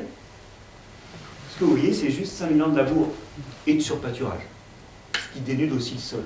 Vous y êtes? Simplement, ben, ça ne se fait pas en un jour, donc c'est vrai que quand on commence à labourer, on ne voit pas ça, on voit que les avantages. L'érosion a catastrophiquement augmenté sous l'effet de l'homme depuis qu'il laboure, et d'autant plus qu'il laboure. Certes à court terme, et c'est ça que nos anciens ont apprécié, ça désherbe, ça aère et ça rend poreux et ça remonte la fertilité, et donc à court terme, il n'y a pas de discussion. Ça marche. Mais à long terme, ça perturbe la vie du sol, ça en détruit la matière organique, et ça provoque une érosion accrue. Et ça veut dire que le sol disparaît. Ça veut dire que l'augmentation de rendement qu'on a quand on laboure, c'est parce que vous êtes en train de manger votre capital. C'est que vous ne prenez plus que les intérêts, vous allez taper dans le capital parce que vous allez induire, certes, ça sera mieux, mais vous allez induire une perte à terme de rendement. Aujourd'hui, l'érosion au niveau global, elle entraîne la perte de la production de l'équivalent. Chaque année, on perd la production de l'équivalent de toutes les terres arables de l'Inde. C'est encore compensé par des augmentations d'intrants, d'engrais, par de meilleurs choix de variétés, mais ça commence à se passer mal. Et d'ailleurs, parlons quelque peu d'intrants. Alors les pesticides ne sont pas forcément bons pour tout le monde. Le glyphosate, par exemple, n'est pas bon pour les œufs de verre, qui sont à peu près tout ce qu'on peut espérer après un labour, c'est qu'il reste des œufs. Ils ne sont pas bons non plus pour les spores des champignons qui font des mycorhizes. Et ça aussi, après un labour, il n'y a que les spores sur lesquels on puisse compter. Donc c'est un petit peu inquiétant comme perspective. Et puis il y a les engrais minéraux qui, en première approximation, aident les plantes à pousser, c'est sûr. Mais regardez, quand la plante a plein d'engrais minéraux autour d'elle, elle congédie les champignons mycorhiziens. C'est plus la peine de les nourrir. Et effectivement, quand on a rajouté des engrais, au bout de quelques temps, dans les sols, il y a moins de champignons mycorhiziens. Mais il y a toujours autant de champignons pathogènes. Or, on a perdu la protection par ces champignons. En tout cas, elle est moins forte. Vous y êtes? Alors, c'est pas grave. On va avoir recours à plus de pesticides pour se débarrasser de ces champignons. Vous y êtes? De même que tout à l'heure, quand on a traité au glyphosate et qu'on a moins de champignons mycorhiziens, on va avoir recours à plus d'engrais. Quelque part, les engrais et les pesticides sont alliés. Et puis en plus, les engrais minéraux, eh bien, ils finissent à la côte. Ils vérifient la loi que je vous disais, que la fertilité du sol est exportée vers les océans, quand il y a trop de fertilité dans le sol, il y en a trop dans les océans. Ce que j'ai voulu vous dire ici, c'est que ces méthodes, elles ont une vertu, c'est qu'elles ont nourri l'humanité. Il n'y a plus de famine. Elles ont résolu le problème quantitatif, et les gens qui les ont inventées sont des héros de l'humanité. Pas ceux qui veulent continuer à faire ça, dans la mesure où on se rend compte maintenant qu'il y a des effets sur la santé et aussi sur le fonctionnement des sols qui sont délétères. Les héros, à mon sens, aujourd'hui, c'est ces jeunes de l'école d'agronomie, d'AgroParisTech, dont vous avez peut-être entendu à la radio, qu'ils ont appelé à la rébellion, alors avec des propos qui sont peut-être un peu simplistes sur la construction de la société, mais qui nous rappellent aussi que c'est aussi un peu simpliste de continuer à faire comme hier. Donc voilà, par exemple, d'autres héros qui sont des agriculteurs qui ont décidé d'entretenir leur sol. Alors voilà ici un sol labouré. Vous voyez qu'il a plu et l'eau ne s'évacue pas. Pourquoi? Parce que quand on passe avec un tracteur sur un sol labouré, ça le tasse. Ah oui, mais ce sol-là, il n'est plus labouré. Il est juste un petit peu traité en surface, c'est tout. Et alors là, il y a plein de vie. Cette vie, elle fait plein de trous. Et vous voyez, l'eau de pluie a été complètement évacuée. Là, vous pouvez rentrer dans cette parcelle. Dans celle-là, vous ne rentrerez pas. D'ailleurs, elle a l'air plus haute, vous voyez? Ouais, bah oui, il y a des trous en plus. C'est pas qu'il y ait moins d'érosion, hein, parce que pour le coup, ça fait 10 ans qu'elle est en. Alors voilà, une agriculture ici non labourée. Alors en plus, le sol, on sème des choses en hiver pour bien le couvrir, après avoir récolté la culture, du coup. Et ces choses-là, on les détruit quand arrive le moment de faire les semis suivants. Du coup, il y a plein de matière organique dans ce sol, regardez. Il n'y a pas cette brutale arrivée d'oxygène qui fait tout respirer au moment du labour. Et puis il y a l'apport de la matière organique des plantes qu'on a semées entre deux récoltes. Et ça, ce que je suis en train de dire, c'est que l'agriculture, non seulement elle n'a pas complètement tué les sols, mais en plus, elle peut les réparer. Ce qui détruit définitivement et complètement les sols, c'est ça. C'est l'extension des villes. Et je vous rappelle que les villes sont installées au milieu de grandes plaines fertiles, donc quand elles s'étendent, c'est les plus beaux sols qu'elles bouffent. Elle les boulotte à des vitesses vertigineuses. C'est un département de surface agricole qui disparaît en France en ce moment tous les 7 à 10 ans. Parce que les villes, quand elles grandissent, c'est sur la terre agricole. Où est passé le vignoble de Paris? Le vignoble de Saint-Louis. Celui que Saint-Louis appelait mon beau vignoble François. Et il n'en reste plus rien, quoi. Il reste des vignes de Montmartre et 3-4 trucs à Chaville. Ah, c'était le plus mauvais vignoble de France. Artificialisé. Et c'est dommage parce qu'en fait, il faut un millénaire pour faire un sol. Donc c'est pas quelque chose qu'on peut refaire demain, c'est quelque chose qu'on hérite. Et cette notion de capital que j'évoquais tout à l'heure, elle est importante. Il faut vraiment gérer ce capital d'une façon telle qu'il reste et qu'on puisse demain, et je pense aux plus petits, en prélever les intérêts autant que nous les avons prélevés nous-mêmes. Et vous voyez que ce sol, bien qu'il soit piétiné par l'excès de labour, les pesticides, les engrais minéraux et l'artificialisation, c'est quand même une construction merveilleuse du vivant. C'est quelque chose d'absolument prodigieux de diversité, de vie et de mécanismes. C'est quelque chose qui est à la fois merveilleux et une boîte à outils pour choisir nos gestes demain et trouver des agricultures alternatives. Et en tout cas, ça, ce n'est que la surface, une vague conséquence de l'hyperactivité et de l'hyperdiversité qui se passe sous terre. On pourrait presque en faire un livre, mais ce que j'ai voulu vous dire, c'est que aujourd'hui, il faut oublier les mauvaises nouvelles. Il faut essayer de transcender ces mécanismes qu'on a vus en une boîte à outils pour demain continuer à nourrir l'humanité en nourrissant aussi celle du lendemain, du surlendemain et des jours d'après. Et c'est une boîte à outils. Voilà, c'est ça que je veux vous dire.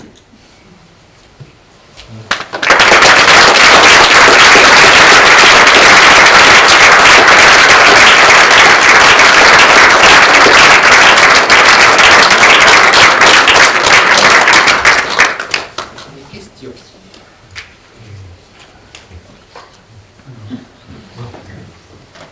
Ou des commentaires d'ailleurs. Je vais en poser une. Actuellement, on est à peu près par hectare 100 kg d'azote de synthèse. On obtient des rendements qui, économiquement, etc. Comme est-ce que la fertilité naturelle, c'est-à-dire on s'affranchit de ces engrais de synthèse, on va arriver où on aura de moindres rendements. C'est ça. Alors ça c'est une vraie question. Et d'ailleurs, récemment, il y a eu des articles estimant un peu les besoins qui ont dit que l'agriculture bio... Alors, l'agriculture bio, elle ne prend pas vraiment soin directement des sols, parce que pour le coup, elle laboure. Hein, c'est pas dans le cahier des charges de ne pas labourer. Mais elle n'utilise pas de produits synthétiques, et donc elle n'utilise pas d'engrais, puisque effectivement, les engrais azotés, les engrais phosphatés, potassiques, c'est des engrais issus de mines, mais les engrais azotés, c'est de l'azote atmosphérique transformé à coup d'énergie, donc avec un effet de serre important, transformé en nitrate et en ammonium. Alors, pour revenir à la question, c'est est-ce qu'on peut remplacer aujourd'hui les apports d'engrais minéraux issus de l'industrie et des mines par des engrais organiques? Et la question, finalement, elle a été posée pour savoir si le bio pouvait nourrir l'humanité. Alors, il y a des gens, il y a une controverse. Il y a un papier qui est sorti qui a dit, bah non, on va manquer d'azote. Alors, moi, ça me paraît bizarre, parce que, honnêtement, le truc qui me paraît le plus difficile, c'est d'inventer du phosphate ou du potassium. L'azote, on a une machine à faire l'azote, c'est la fixation d'azote, avec notamment, on parlait de planter entre deux cultures, dans l'hiver, un truc qui va pousser un peu au début, puis végéter, il n'y a qu'à planter des fixateurs d'azote. Donc, l'estimation reste à faire. De plus, pour être tout à fait honnête, je pense que si on met du fumier ou des déchets de poubelle dans les champs, on n'optimise pas l'équilibre NPK, les trois principaux intrants.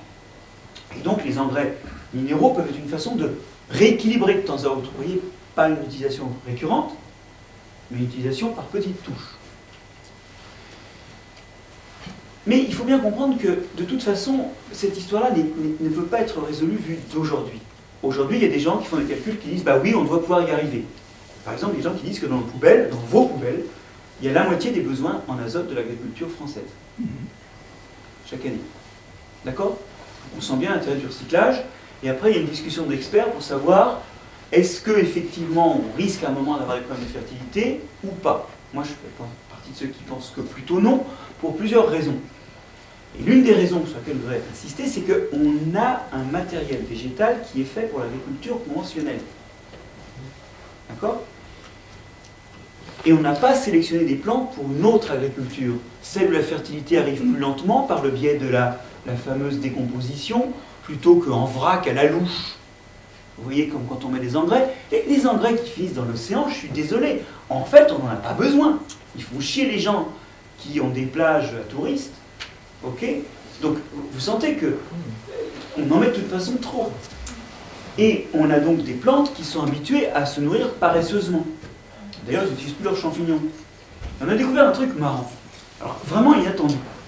Dans les années 50-60, on a commencé à sélectionner des céréales à paille courte. Pour deux raisons. D'abord, on a moins besoin de paille. On ne fait plus de toit en chaume. Et deuxièmement, plus la paille est haute, plus il y a un risque de verse. Vous savez, c'est quand le blé se renverse, et puis après, pour moissonner, c'est un peu difficile. Bon, alors, il y a eu une sélection, et récemment, il y a des gens qui ont un petit peu regardé quelles avaient, parce que c'était une sélection qui n'avait pas été faite, assistée par la génétique. Au sens où on ne savait pas quel gène avait été sélectionné, comment ça marchait. Il y a des gens qui se sont intéressés à voir comment ça marchait, ils ont découvert que les formes de gènes qui permettaient de réduire les allèles techniquement, qui permettaient de réduire la croissance, augmentaient ou diminuaient l'efficacité d'utilisation de l'azote. C'est que les plantes étaient moins efficaces pour se nourrir en azote. C'est une balle perdue qu'on n'avait pas vue, parce que dans le même temps, on commençait à mettre des engrais. Donc on n'était plus limité en azote.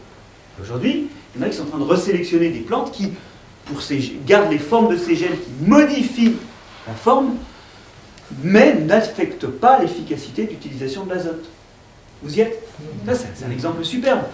Dans le contexte d'une abondance de sels minéraux, on a des plantes qui ont besoin de sels minéraux. Il faut qu'on trouve des choses qui sont plus frugales. Alors peut-être que les rendements vont baisser.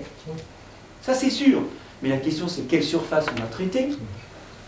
Deuxièmement, de toute façon, peut-être qu'ils sont hauts maintenant, mais ils sont promis à baisser. Je vous ai dit, l'érosion entraîne la perte chaque année de l'équivalent de la production des surfaces arables de l'Inde. Et ça, chaque année. Donc en fait, la production, nos sols sont en train de chuter en capacité. Ça, on n'en veut pas non plus. Donc l'option qui est de continuer avec l'agriculture classique ne tient pas. Sauf que c'est masqué actuellement parce que la sélection variétale continue et améliore les choses. La dispersion de semences efficaces la dispersion des engrais et des pesticides continue et compense en apparence. On est sur plutôt une dynamique d'augmentation de la production globale. Mais en fait, c'est dû aux intrants. La productivité des sols, elle, s'effondre. Enfin, lentement, hein, elle s'effondre, certainement. Donc, ce n'est pas une option de continuer comme ça. Et puis, j'ai un dernier chiffre. Alors, donc, ce que je lui ai dit, c'est qu'il va falloir étudier ça de près. Il va falloir changer de plante. Il va falloir changer de pratique. Et puis, il y a dernière chose, il va falloir changer d'habitude. Parce que là, c'est facile. Les agriculteurs ont qu'à... Vous, il faudrait peut-être que vous arrêtiez de jeter 30% de la bouffe. Car c'est le chiffre. En Occident et en Chine, 30% de la nourriture finit à la poubelle. Ça donne des marges. Hein. Alors, c'est le même chiffre dans les pays en voie de développement, mais là, c'est dû aux infrastructures de transport qui font que souvent les aliments se corrompent avant d'arriver au consommateur. C'est plus dur à résoudre, ça. Donc oui, on a plein de variables d'ajustement qui font que la chose est très complexe parce que finalement soigner les sols, c'est aussi un petit peu responsabiliser les consommateurs, choisir des plantes, c'est pas que les gestes sur le sol. Mais après, peut-être qu'on aura besoin de rustine. Mais vous voyez, les engrais minéraux comme rustine, ça ne va pas bien. Ça ne va pas comme perfusion. J'ai pas bien compris, parfois on dit que le captage de carbone peut se faire dans le sol. Donc j'ai pas bien compris comment ça se passait, très sincèrement. Les plantes, si j'ai bien compris, c'est pas du carbone dont elles ont besoin. Donc je comprends pas bien comment on dit ça, parce que je vous avais pas bien... Enfin, j'ai pas bien compris cette partie-là. Et effectivement, donc nos déchets ménagers, que moi j'appellerais putrescibles, on peut en faire du compost. Donc j'ai pas bien non plus compris. Vous avez l'air de dire que le compost c'est pas forcément trop bon. Mais ces derniers temps, ce qui va plutôt avancer, c'est qu'on va le mettre plutôt dans des méthaniseurs. On va récupérer le méthane pour se chauffer ou pour rouler. Et par contre, on remet que du carbone dans le sol. Et j'arrive pas à savoir si c'est une bonne chose ou pas une bonne chose. Et je rappelle même que sur le bio, alors je défends un peu le bio quand même, et c'est un rapport de l'ONU qui disait qu'on pouvait nourrir l'humanité avec le bio, mais on peut déjà nourrir l'humanité si effectivement c'est une querelle d'experts qui est un peu dur à trancher. D'accord, enfin bon, je veux... À mon sens, elle n'est vraiment pas tranchée. Même si je suis un peu intelligent qui pense que... Moi, je pense qu'on peut y arriver. De toute façon, on produit déjà de quoi nourrir largement l'humanité si oui, mais on ne jetait pas et si on mangeait. 30%, il était bien là pour rappeler ça. Et si plutôt que de faire pousser des céréales ou des choses pour donner aux animaux, on mangeait directement des céréales. Alors ça, vous avez raison de rappeler que 70% de la surface agricole cultivée en Europe sert à nourrir du bétail. Et ça veut dire qu'en réduisant la viande, on a aussi une marge de solution. Mais vous voyez qu'en fait, même si cette querelle d'experts sur l'azote est assez difficile à trancher, on a des marges d'ajustement par ailleurs. Alors, revenons au stockage du carbone. Bon, pour stocker du carbone, on pense tout de suite à planter les arbres.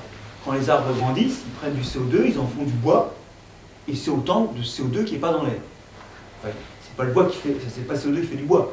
Et le CO2 est transformé en carbone, de la lignine, de la cellulose, et vous stockez. Bon, par contre, quand votre forêt arrive à maturité, la destruction par les parasites, par les herbivores équilibre la croissance, et là vous ne stockez plus. Il faut garder la forêt. Alors, vous remarquez une chose, c'est qu'il faut garder la forêt.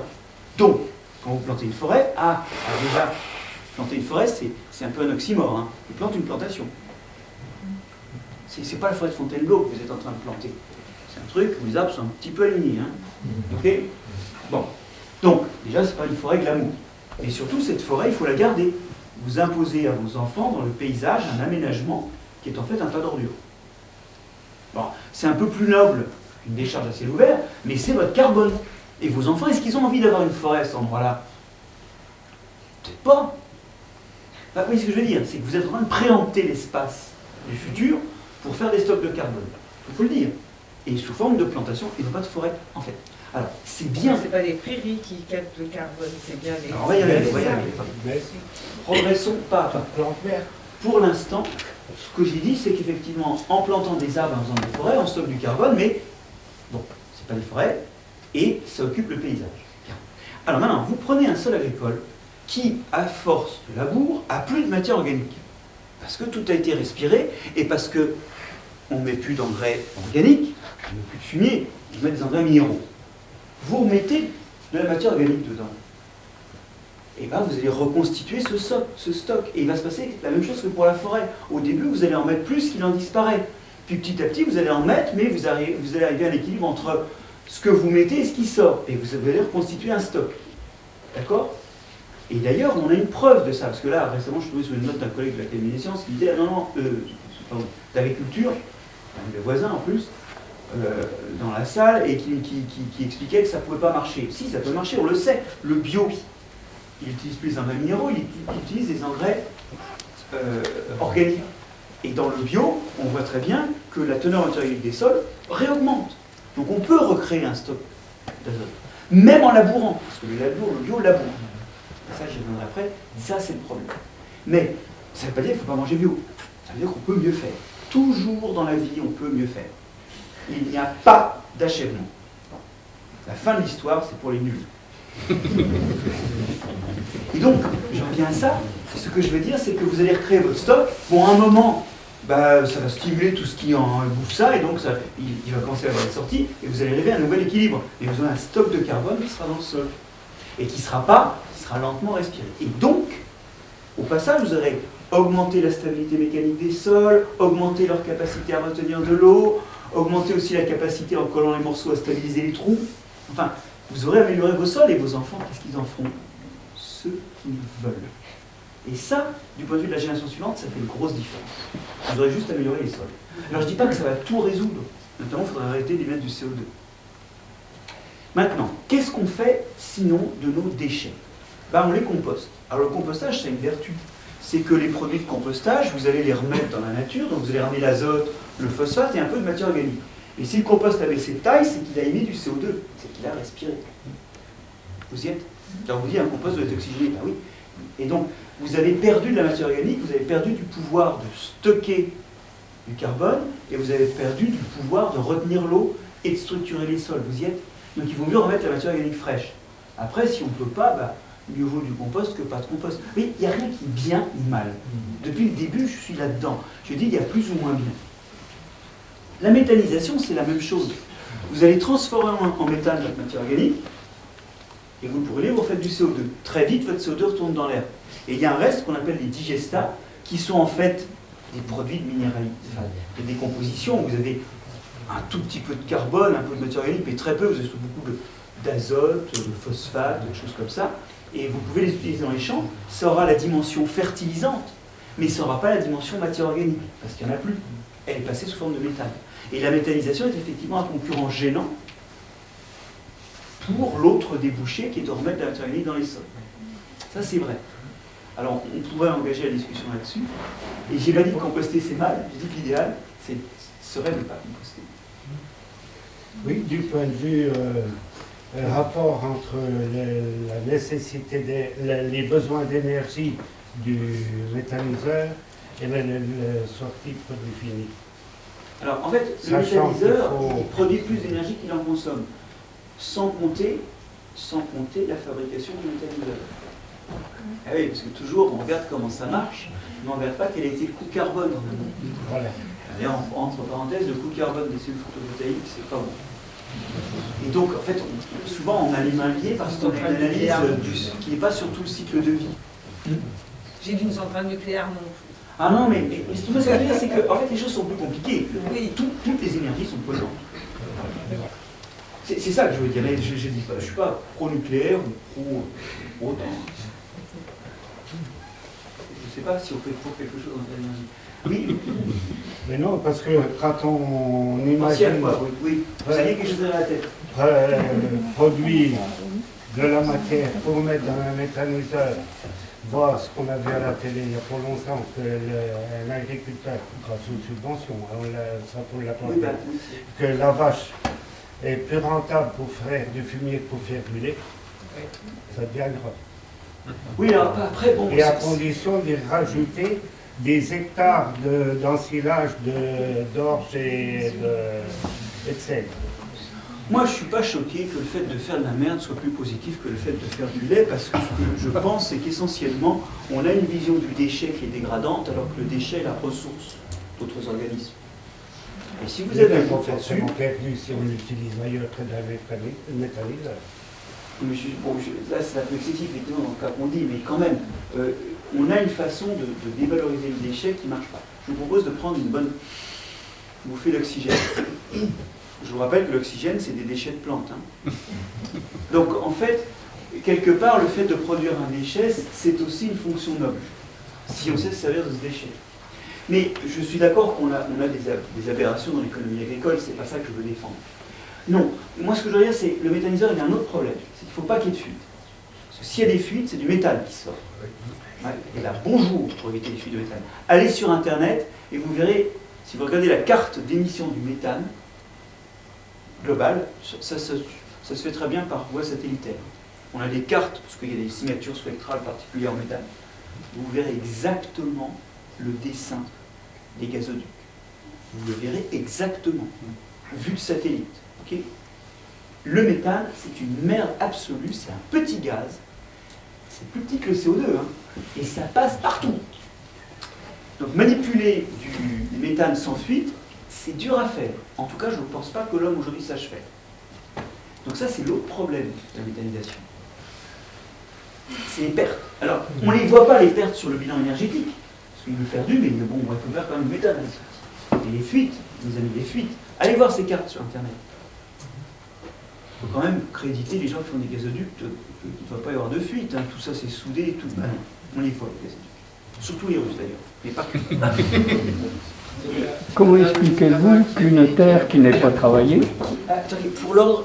C'est pas grave, c'est pas grave. Après. Comment expliquez-vous qu'une terre qui n'est pas travaillée, comme un jardin par exemple, et si vous plantez quelque chose, ça pousse très mal? Mais c'est parce que ce qu'on plante, c'est des choses qui sont sélectionnées pour des sols travaillés. C'est la poule et l'œuf. Oui. Mais on peut aller plus loin. Non seulement ce qu'on plante, effectivement, c'est fait pour pousser dans des sols où il n'y a pas de concurrence, donc qui ont été labourés ou bêchés, et qui sont riches. Voilà, les variétés, c'est pas forcément les espèces, hein, mais les variétés sont sélectionnées pour ça. Mais en plus, on n'a pas les gestes qui iraient avec planter dans un sol. Vous voyez, il y a planter dans un sol qui n'est pas labouré, ça demande quand même un certain nombre de précautions, qui peuvent être de l'ordre de qu'est-ce qu'on a planté avant, quel genre de plantes on a planté avant, qui ont pu préparer le sol, de même que, d'une certaine façon, le labour prépare le sol pour les plantes qu'on plante habituellement. Vous y êtes. Donc il y a quand même une technicité à avoir. Et l'agriculture sous couvert, c'est pas juste rien faire et de temps à autre mettre des graines par terre. Hein. Il y a beaucoup d'étapes de préparation, notamment par le biais de qu'est-ce qu'on va semer dans l'intersaison. Vous y êtes. Et ça, il y a des agriculteurs qui aujourd'hui, notamment ce qu'on appelle l'agriculture de concentration, ils savent faire. Et leur rendement en blé ne font pas sourire. Hein. Et en plus, eux, la sécheresse, pour eux, elle commence 3 ou 4 jours après le voisin. Parce qu'il y a plus de trous, puisqu'il y a plus de vie. Et c'est la vie qui fait les trous. Donc il y a plus de réserves d'eau. Donc effectivement, là où vous avez raison, c'est qu'aujourd'hui, on ne sait pas toujours faire sans labour, puisqu'on est accro au labour depuis des millénaires. C'est un geste civilisationnel. Alors vous pensez bien que les plantes qui nous accompagnent, elles ont compris que pour réussir dans la vie, il fallait réussir en sol labouré. Mais c'est ça. Le problème, c'est de changer de paradigme. Et c'est jamais aisé, ni intellectuellement, ni en fait techniquement. Parce qu'au début, il faut des ajustements. Je ne sais pas si vous êtes convaincu. Mais en tout cas, aujourd'hui... Moi, je constate.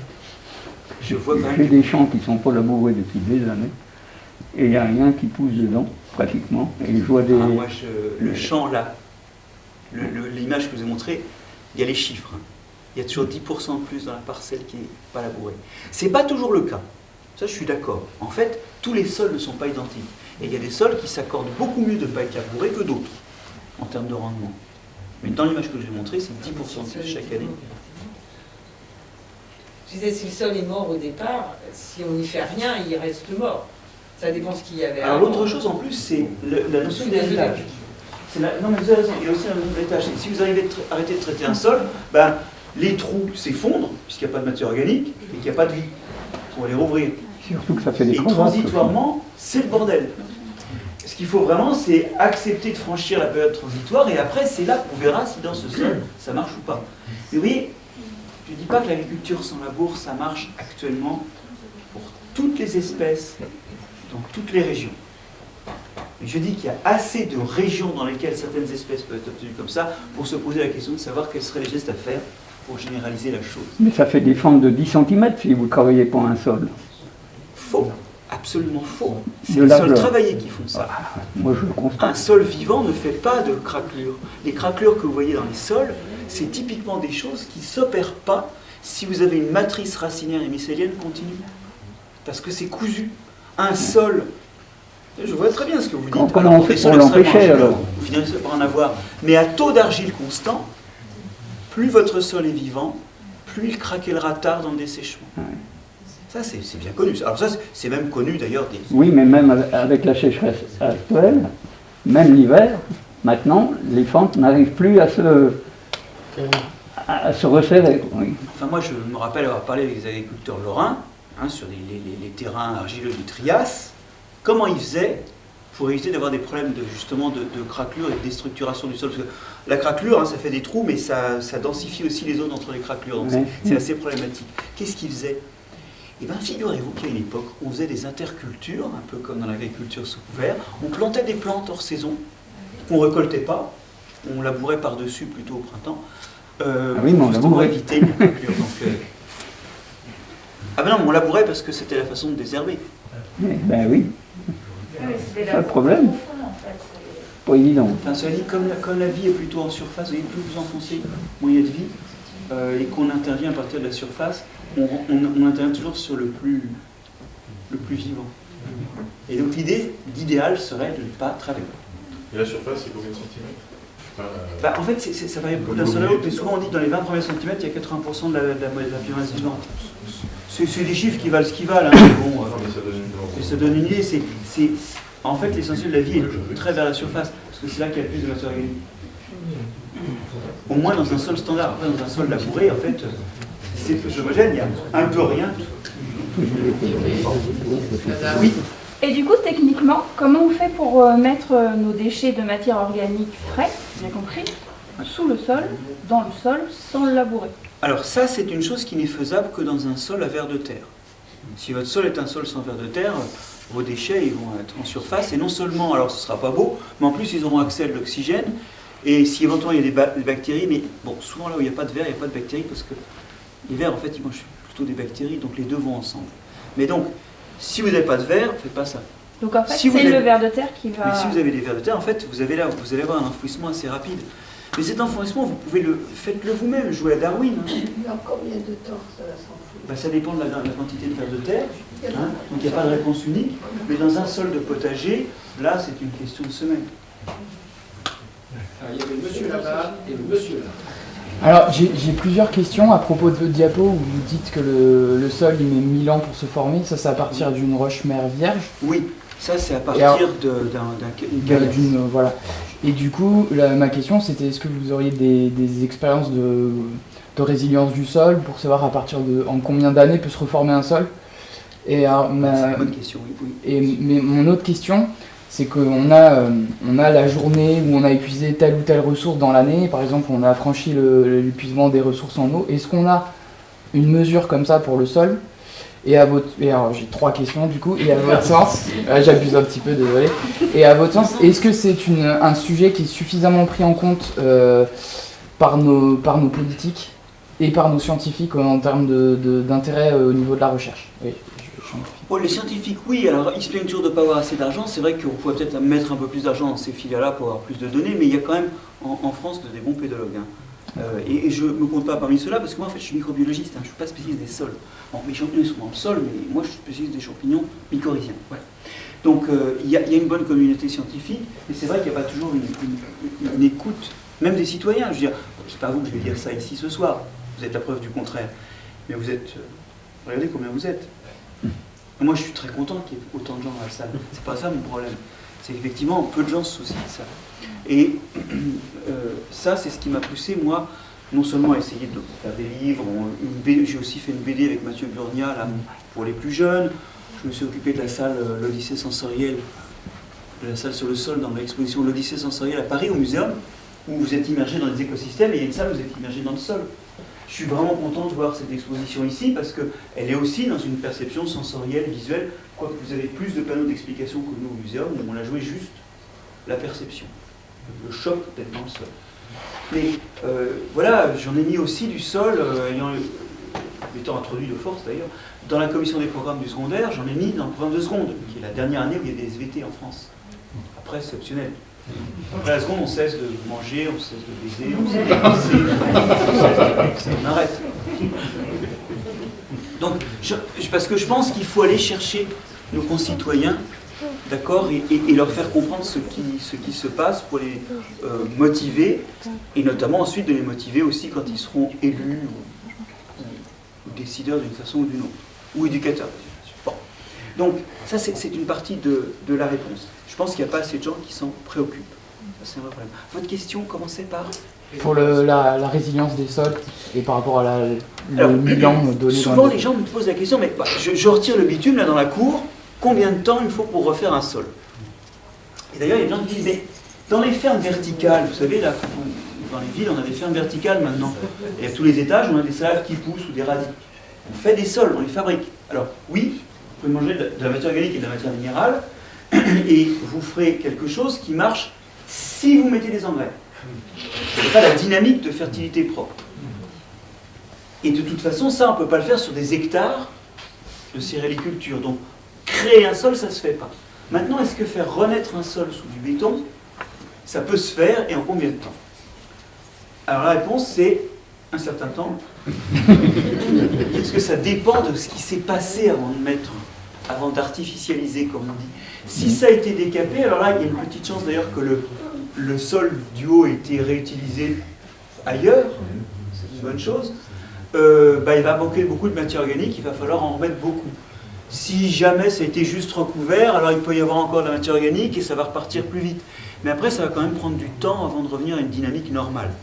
Mais le vrai problème des sols artificialisés, c'est qu'en fait, il y a eu de l'activité au-dessus. Et souvent, ces sols, quand on les découvre, on s'aperçoit qu'ils sont pollués par des métaux lourds ou pollués par des hydrocarbures. Alors certes, en plantant des plantes qui extraient, en grandissant les métaux lourds, on peut les nettoyer. Certes, en mettant des microbes qui détruisent les hydrocarbures, on peut les nettoyer. Mais d'abord, ça prend plusieurs dizaines d'années. Ensuite, c'est cher. Et le temps avant lequel on pourra produire des aliments, il est là aussi variable. Mais on est entre une et plusieurs décennies, vous voyez. Donc on ne repart pas, c'est pas juste un truc qui s'est arrêté en arrêt sur image et qui repart.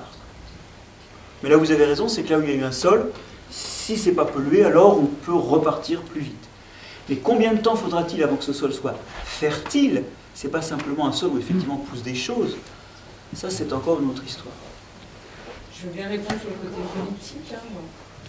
C'est-à-dire qu'il y a une loi qui est en train de passer, qu'on appelle le zéro artificialisation nette, qui effectivement est en train de modifier le rapport à l'urbanisation et à l'artificialisation des politiques, donc des PMI, voilà.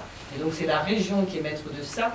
Après, aujourd'hui, les décrets ne sont pas passés, et donc on ne sait pas quel est l'équilibre derrière ce zéro artificialisation nette, en sachant que les détails se mettent dans les trucs, c'est-à-dire que les plateformes logistiques sont extraites de ces zéro artificialisation nette et que les aménagements nationaux à but de bien-être national seront extraits aussi des zéro artificialisation nette, c'est-à-dire qu'une sortie d'autoroute est considérée comme un aménagement national, voilà, un aéroport, et donc ce sera sorti du calcul d'artificialisation. Mais je vous garantis, moi qui suis élu à Bourg et qui participe au SCOT, ce qu'on appelle le schéma de... Voilà, c'est une vraie mutation dans le mental des politiques pour calculer ça, et c'est quelque chose qui nous terrorise. Parce que ça veut dire que les petits lotissements à la sortie des villes, c'est terminé. Ça veut dire qu'il va falloir dire aux gens, bah, c'est terminé. Il faut habiter dans ce qui est déjà construit. Voilà. Et ça veut dire qu'on modifie aussi notre façon de vivre la ville et la façon dont on rêve. On a tous, moi j'ai été élevé comme ça, le petit pavillon de banlieue, à la sortie avec ma voiture, c'était le rêve de ma génération. Ce qui tombe bien, c'est que ce rêve-là, que d'ailleurs j'ai partagé, je suis bien plus vieux que vous, moi je trouve aussi.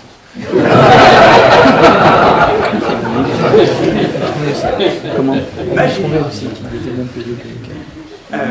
bien avant la vôtre, a aussi pensé ça. Mais c'est un non-sens. Cette voiture, c'est de l'énergie. Ce pavillon qui offre une surface énorme à l'extérieur, alors que si on vit en tas dans un immeuble, ben, on perd moins d'énergie. Enfin, c'est pas rationnel énergétiquement, hein, cette histoire. Mais, alors, d'abord, vous avez raison de rappeler que les élus des fois, se préoccupent quand même de ces questions-là, parce qu'on a traité les élus comme un sac, mais c'est une communauté humaine comme les autres, et les gens sont absolument concernés. Il y en a donc qui sont concernés par une démarche personnelle, et puis il y en a qui sont concernés aussi parce que, effectivement, la loi les rattrape. Mais ce que vous avez raconté nous illustre absolument l'horreur totale de ça. En gros, d'abord, on voit très bien que les décrets ne sont pas sortis, donc on ne sait pas ce qui va se passer, mais au moment des décrets, il va encore y avoir de la carabistouille. Et si je vous dis qu'il va y avoir de la carabistouille, c'est-à-dire des exceptions, des ceci, des cela, si je vous dis qu'il va y avoir de la carabistouille, c'est qu'on voit qu'il y en a déjà eu. Le sol, il n'est pas moins artificialisé parce que c'est une plateforme Babazone. Je ne sais plus le nom de... je ne veux pas citer le nom, donc... hein, il ne se sent pas moins artificialisé sous une plateforme Babazone que sous un aménagement de terrain de sport. Avec une couverture en caoutchouc. Vous y êtes. Et c'est encore les petits qui vont trinquer. Parce que finalement, c'est les mecs qui veulent construire leur pavillon, c'est les petites gens qui vont de nouveau, en fait, porter le poids de cette loi, alors même qu'elle sera rendue inefficace par les exceptions qu'elle a générées dès le stade de loi et avant le stade de décret. Moi, je dis que cette loi zéro artificialisation nette, elle montre profondément notre impuissance, 1, à prendre le problème en main, et 2, à avoir de l'empathie avec les gens, parce qu'on se retrouve avec ce que vous dites. On se retrouve avec un oukase, alors même qu'on ne résout pas profondément le problème. Bon, se dit, c'est vrai que les zones pavillonnaires, il faudrait quand même se calmer, là, c'est pas... Mais j'y pense, même si, effectivement... Il faut voir un nombre de logements qu'on pourrait faire dans Dernière question. Je voulais dire, si déjà tous les particuliers, les jardiniers amateurs, aussi les collectivités, les maraîchers, ne bêchaient plus et je dirais s'occuper de leur sol normalement, par exemple aussi les tondes de pelouse. Moi j'ai fait l'expérience, au lieu de tondre ma pelouse, comme tous les gens, des fois tous les 15 jours au printemps, moi par exemple depuis le début de l'année, j'ai tondu une fois, je ne ramasse pas ma pelouse. C'est-à-dire que ça enrichit mon sol et j'ai jamais eu un sol aussi vert, même par temps de sécheresse. Je ne bêche plus mon jardin depuis 8 ans. Et depuis 8 ans, je mets, comme vous dites, j'appelle ça moi le compostage à froid, je ne mets pas un tas de compost, je mets dans mon jardin. Et je taille mes arbres, je broie, je mets sur ma terre, etc. J'avais une terre qui était argileuse, pleine de cailloux, on me disait on ne peut rien faire, c'était de la vigne dans le temps, etc. Aujourd'hui, j'ai un humus, j'ai une terre qui est humide, etc., même avec les 30 mm d'eau qu'il est tombé en 2 mois. Et donc, moi, ce que je vois, c'est qu'autour de moi, c'est comme vous disiez, c'est culturel. Je vois tous mes voisins, ils ont des jardins, c'est des grandes zones sans rien. Moi, toute l'année, pendant 12 mois, je plante. Alors, je plante pas du trèfle, je plante des épinards quand j'ai fini les tomates. Je coupe mes tomates, je les laisse sur le sol, etc. Et aujourd'hui, mon sol, il vit, et j'ai des plantes d'autres comme ça. Et vous n'avez plus de cailloux. Pourquoi il n'a plus de cailloux? Et parce que les vers de terre, ils les enterrent. Vous voyez que le labour, ce n'est pas l'équivalent d'un travail de vers de terre. Parce que le labour remonte les cailloux. Mais culturellement, je ne sais pas ce qu'il faut faire pour que les gens changent les habitudes. Là, il faut essayer.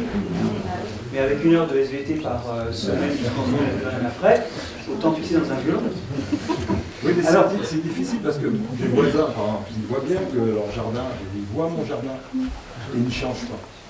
C'est-à-dire que culturellement, ils ont appris qu'on pêchait au mois de novembre. On ne change pas facilement les yeux. C'est pas évident.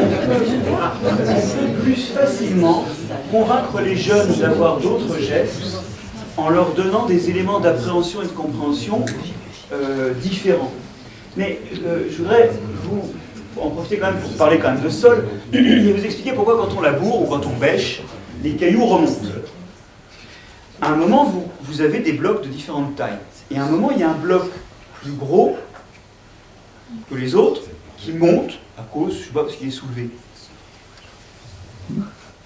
Si jamais avant qu'il redescende, il y a un petit qui... Et il y en a plein des petits autour qui dégringolent, quand il redescendra moins loin. C'est comme ça que quand vous agitez un tas de billes avec des tailles différentes, les grosses billes finissent au-dessus, les petites billes en dessous. C'est trop violent comme mélange, et on a cette loi de ségrégation par la taille qui commence à s'appliquer. Mais enfin, ce qui est frappant quand on va dans les agricultures sous sol couvert, c'est qu'il n'y a pas de cailloux. Il n'y a pas de cailloux. Alors qu'à côté, il y a des trucs énormes qui ont commencé leur ascension il y a 10-15 ans dans le sol et qui arrivent à la surface. Et il n'y a pas de cailloux en l'air. Le SCO... Bon, enfin bref. On va pas distinguer... C'est ce que je voudrais... L'an dernier, les cailloux, ça valait plus cher que le blé. C'est vrai. Oui. Ouais, ça c'est aussi un... Bon. C'est pas normal non plus. Je me rappelle des choses qu'on avait tout à l'heure. C'est vrai que le calcaire, c'est 40 Donc, dans votre exemple, hein, je pense que vous avez raison, il faut que chacun commence chez lui. Vous comprenez bien que vous générez plus, par exemple, de matière organique et d'azote et de phosphate dans votre poubelle que votre potager, même s'il est très grand, ils sont très beaux. Vous voyez les yeux admiratifs des gens qui regardaient votre téléphone. Hein, le truc, c'est qu'en fait, on a besoin aussi d'avoir un flux vers les grandes cultures. Bien. Et puis j'aimerais vous dire une chose, c'est que c'est vrai qu'il faut être exemplaire soi-même et que ça commence comme ça. Mais moi, le colibri, je pense qu'il dissimule des fois la réalité des choses. La France a une surface agricole de 29 millions d'hectares. Mais la production agricole que vous mangez, elle est aussi réalisée sur 9 millions d'hectares à l'étranger. C'est-à-dire qu'en gros, eh ben, en termes de calories, nous ne sommes pas à l'équilibre. Oui, on vend des trucs qui se vendent cher, comme des vins, des choses comme ça. Donc en euros, nous sommes un pays dont la balance commerciale est bénéficiaire pour l'agriculture. Mais en calories, pas du tout. Un quart de la surface agricole se trouve à l'étranger. Et là, ça commence à être plus dur de contrôler ce qui se fait. Ça vous montre à quel point, des fois, c'est surtout loin de chez vous que ça se passe. Donc on doit être exemplaire chez nous, au moins. Mais on a besoin d'une régulation globale, basée sur un assentiment global et démocratique, pour qu'il y ait des règles qui s'appliquent, non seulement à la façon dont on produit dans un pays, mais aussi dont sont produits les choses qui rentrent sur son marché. Et ça, alors là, je viens de dire quelque chose qui est incompatible avec l'économie moderne. Et à un moment, il faudra quand même en parler de ça. Et c'est ce dont nous parlent ces jeunes agros, que vous pouvez retrouver ces virages sur Internet, où ils rejettent le système dans un rejet qui est un rejet gauchiste et écologiste. Mais quelque part, ils ont bien compris qu'il y avait un lien mécanique entre le système où on est et l'impossibilité où on est d'être plus écologiste, alors même que, a priori, l'écologie n'a pas de couleur. C'est dit, hein? Sur ces bonnes paroles.